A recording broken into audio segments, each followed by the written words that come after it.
Voici un exemple de configuration pour le kit de nébulisation continue aérogène à usage hospitalier. Veuillez consulter les modes d'emploi des fabricants car les configurations peuvent varier.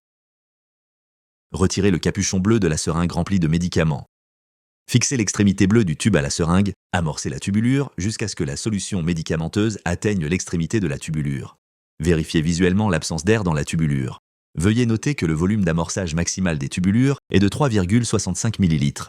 Assurez-vous que l'aérogène solo est correctement orienté car il fonctionne par gravité. Ouvrez le bouchon du nébuliseur aérogène solo. Ne retirez pas la prise.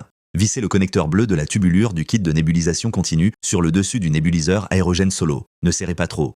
Insérez la seringue remplie de solution médicamenteuse dans le pouce-seringue avec la valeur numérique tournée vers l'extérieur. Réglez le débit et la puissance appropriée sur le pouce-seringue.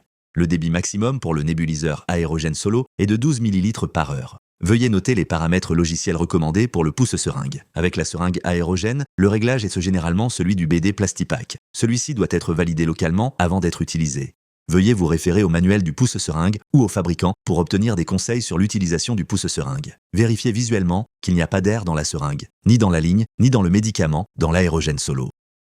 Raccordez le câble du générateur aérogène au nébuliseur aérogène solo et au contrôleur aérogène Pro X ou au générateur USB aérogène. Pour démarrer un cycle de nébulisation continue, appuyez sur le bouton bleu Marche arrêt et maintenez-le enfoncé pendant 3 secondes à partir de la position arrêt afin de faire fonctionner le générateur aérogène Pro X en mode continu ou le générateur USB aérogène en mode 6 heures. Veuillez noter que pour utiliser le générateur aérogène Pro X en mode continu, vous devez être raccordé à l'alimentation secteur. Contrôlez visuellement la production d'aérosols et veillez à répéter toutes les étapes lorsqu'il faut changer la seringue. Pour obtenir de l'aide, visitez le site www.aerogene.com.